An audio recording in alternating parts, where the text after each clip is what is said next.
രാജാവ് ചോദിച്ചു, ഈ കുഴപ്പക്കാരനായ വൈദികനിൽ നിന്ന് എന്നെ ആരും മോചിക്കില്ലേ?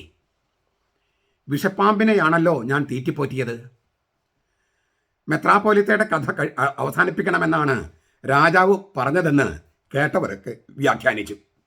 അവർ ചിലർ ഭദ്രാസന ദേവാലയത്തിലെത്തി, അതായത് കത്തീഡ്രൽ പള്ളിയിൽ മെത്രാപ്പോലിത്തയെ കണ്ട് രാജാവിന് വിധേയപ്പെടണമെന്ന് പറഞ്ഞു. സ്വാഭാവികമായും മെത്രാപ്പോലിത്ത വിസമ്മതിച്ചു. ഒരു വൃക്ഷത്തിന് പുറകിലും തങ്ങളുടെ വസ്ത്രങ്ങൾക്കടിയിലും ഒളിപ്പിച്ചു വെച്ചിരുന്ന ആയുധങ്ങളെടുത്ത് അവർ മെത്രാപ്പോലിത്തയെ ആക്രമിച്ചു. യാമപ്രാർത്ഥന ചൊല്ലിക്കൊണ്ടിരുന്ന ഹാളിലേക്ക് മെത്രാപ്പോലിത്ത ഓടി. അവിടെയും വാൾ ഉയർത്തിപ്പിടിച്ച് ആളുകൾ നിൽക്കുന്നുണ്ടായിരുന്നു.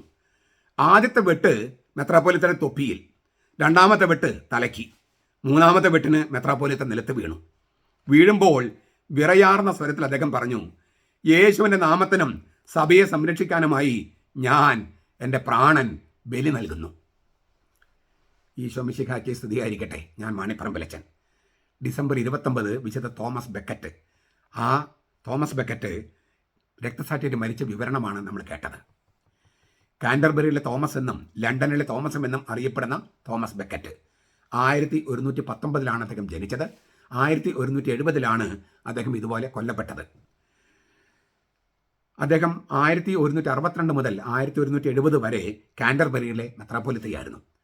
കത്തോലിക്ക സഭയെ കൂടാതെ ആംഗ്ലിക്കൻ സഭയും ഈ വിശുദ്ധനെ ആദരിക്കുന്നു. സഭയുടെ അവകാശങ്ങളെ ചൊല്ലി ഇംഗ്ലണ്ടിലെ രാജാവായ ഹെൻറി രണ്ടാമനുമായി പലതവണ കൊമ്പ് കോർത്തു ഈ മെത്രാപ്പോലിത്ത. കാൻറ്റർബറിയിലെ ഭദ്രാസന ദേവാലയത്തിൽ വെച്ച് രാജാവിൻ്റെ ആളുകളാണ് അദ്ദേഹത്തെ കൊന്നുകളഞ്ഞത്. അക്കാലത്ത് ഡിസംബർ 21 തീയതിയാണ് തോമസ് ലീഗയുടെ തിരുനാൾ ഇംഗ്ലണ്ടിൽ ആചരിച്ചിരുന്നത്. ആ ദിവസമാണ് ഈ ബെക്കറ്റ് ജനിച്ചത്. അതുകൊണ്ട് കുഞ്ഞിന് തോമസ് എന്ന് പേരിട്ടു, തോമസ് ബെക്കറ്റ്. തോമസ് ലീഗയുടെ തിരുനാളിൽ നിന്ന് ജനിച്ചതുകൊണ്ട്. ഗിൽബർട്ട് ബെക്കറ്റിൻ്റെയും മറ്റിൽഡയുടെയും മകൻ അങ്ങനെ തോമസ് ബെക്കറ്റായി. വസ്ത്രവ്യാപാരമായിരുന്നു ഗിൽബർട്ടിൻ്റെ തൊഴിൽ, അപ്പൻ്റെ തൊഴിൽ.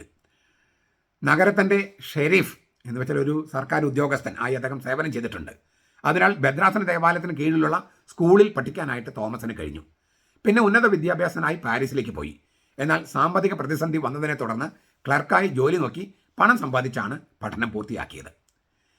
കാൻറ്റർബറിലെ മെത്രാപ്പൊലിത്ത തെയോബോൾഡിൻ്റെ ഓഫീസിൽ ജോലി കിട്ടി. അദ്ദേഹം ബെക്കറ്റിനെ പല കാര്യങ്ങൾക്കും റോമായിലേക്കും മറ്റും അയച്ചു. കാനനും പഠിക്കാനും ആവശ്യപ്പെട്ടു.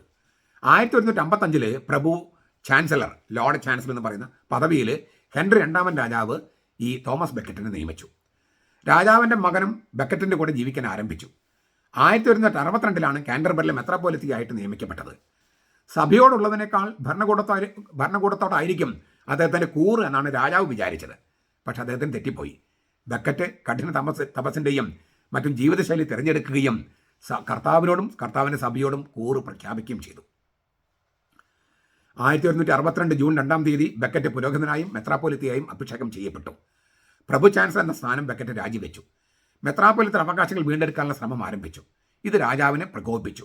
മറ്റു മെത്രാന്മാരെ ബെക്കറ്റിനെതിരെ തിരിക്കാനും രാജാവ് ശ്രമിച്ചു. പ്രശ്നങ്ങൾക്ക് പരിഹാരം തേടി ക്ലാരണ്ടൻ സൂനോദോസ് വിളിച്ചുകൂട്ടി. രാജാവാണ് അധ്യക്ഷൻ. സൂനോദോസിന് തീരുമാനങ്ങൾ ഒപ്പുവെക്കാൻ ബെക്കറ്റ് വിസമ്മതിച്ചു. രാജനിയമങ്ങൾ ലംഘിച്ചു എന്ന് പറഞ്ഞിട്ട് ആരോപിച്ച് വിചാരണ നേരിടാൻ രാജാവ് ബെക്കറ്റിനോട് ആവശ്യപ്പെട്ടു. കുറ്റപത്രം വായിച്ച് കേൾക്കുന്നതിന് മുമ്പേ ബെക്കറ്റ് നാടുവിട്ടു. ഫ്രാൻസിൻ്റെ ലൂയി 8 രാജാവ് ബെക്കറ്റിന് അഭയം നൽകി. രാജാവിനെ സഭാഭക്ഷനാക്കുമെന്ന് ബെക്കറ്റ് പറഞ്ഞെങ്കിലും അലക്സാണ്ടർ 3 പാപ്പ കുറെ കൂടെ നയപരമായ സമീപനമാണ് സ്വീകരിച്ചത്. അതിൽ 2 വർഷം കഴിഞ്ഞ് ഇംഗ്ലണ്ടിലേക്ക് തിരിച്ചു വരാനായിട്ട് ബെക്കറ്റ് നിർബന്ധിതനായി. യാമപ്രാർത്ഥനയ്ക്കായി ഹാളിലേക്ക് പോകുന്ന വഴിയിൽ വെച്ചാണ് ഈ രാജാവിൻ്റെ ആളുകൾ അദ്ദേഹത്തെ ആക്രമിച്ചത്. രാജാവിൻ്റെ പടയാളികളുടെ കൂടെ വന്ന ക്ലർക്ക് ബെക്കറ്റിൻ്റെ തലയിൽ വെട്ടി മസ്തിഷ്കം ഛിന്ന ഭിന്നമാക്കി. രക്തത്തിൽ കുളിച്ചു കിടന്ന മെത്രാപ്പൊലിത്ത നോക്കി അയാൾ പറഞ്ഞു, നമുക്ക് പോകാം. ഇനി അയാൾ എഴുന്നേൽക്കില്ല. സന്യാസികളെ മെത്രാപ്പൊലിത്തയുടെ ശരീരം മറവ് ചെയ്യാൻ വന്നപ്പോൾ കണ്ടു അദ്ദേഹം പ്രായശ്ചിത്തം ചെയ്യാനായി ധരിച്ചിരുന്ന വസ്ത്രം. സാവകാശം മെത്രാൻ്റെ വിശുദ്ധി പ്രചരിക്കാൻ തുടങ്ങി. 2 വർഷം കഴിഞ്ഞപ്പോഴേക്കും അലക്സാണ്ടർ 3 പാപ്പ അദ്ദേഹത്തെ വിശുദ്ധനായി പ്രഖ്യാപിച്ചു. പിറ്റേ വർഷം ജൂലൈ 12 തീയതി 1174 അദ്ദേഹത്തിൻ്റെ കുഴിമാടത്തിൽ പശ്ചാത്താപ വിവശനായി വന്നത് അദ്ദേഹത്തെ വധിക്കാൻ ഉത്തരവിട്ട ഹെൻറി രണ്ടാമൻ രാജാവ് തന്നെയായിരുന്നു. രാജാവിന് മാനസാന്തരമുണ്ടായി. ബെക്കറ്റിൻ്റെ പ്രസിദ്ധമായൊരു ഭാഷണമുണ്ട്. ഞാൻ രാജാവിനെ സ്നേഹിക്കുന്നതിൻ്റെ അളവ് കൂടിക്കൊണ്ടിരുന്നപ്പോഴെല്ലാം അദ്ദേഹത്തിൻ്റെ അനീതിയെ ചേർക്കുന്നതിൻ്റെ അളവും കൂടി. അദ്ദേഹത്തിൻ്റെ പുരികം എന്നിലേക്ക് വീഴുന്നത് വരെ അത് തുടർന്നു. ഒന്നിനു പിറകെ ഒന്നായി അദ്ദേഹം എനിക്കെതിരെ ദൂഷണം പ്രചരിപ്പിച്ചു. അദ്ദേഹത്തിന് വിധേയമാകുന്നതിനേക്കാൾ നാട് കടത്തപ്പെടാൻ ഞാൻ ആഗ്രഹിച്ചു. വാക്കുകൾ നോക്കുക. ഞാൻ രാജാവിനെ സ്നേഹിക്കുന്നതിൻ്റെ അളവ് കൂടിക്കൊണ്ടിരുന്നപ്പോഴെല്ലാം അദ്ദേഹത്തിൻ്റെ അനീതിയെ ചെറുക്കുന്നതിൻ്റെ അളവും കൂടി. ഇത് ഞാൻ എന്നിലേക്ക് ഒന്ന് ആരോപിച്ച് പറയുകയാണ്. എറണാകുളം അങ്കമാലി അതിരൂപതയിലെ വൈദികരെ, വിമത വൈദികരെ ഞാൻ സ്നേഹിക്കുന്നതിൻ്റെ അളവ് കൂടിക്കൊണ്ടിരിക്കുന്നതനുസരിച്ച് അവർ ചെയ്യുന്ന അനീതിയെ ചെറുക്കുന്നതിൻ്റെ അളവും കൂടുകയാണ്. ഇത് അവരോടുള്ള സ്നേഹത്തെ പ്രതിയാണ്. ഞാൻ വിശുദ്ധനും പുണ്യവാനൊന്നുമല്ല, പക്ഷേ ഈ ഒരു തത്വം ഞാൻ ജീവിതത്തിൽ പാലിക്കാനായിട്ട് പരിശ്രമിക്കുന്നു. നിങ്ങൾക്ക് മാനസാന്തരം ഉണ്ടാകട്ടെ എന്ന് ഞാൻ പ്രാർത്ഥിക്കുന്നു.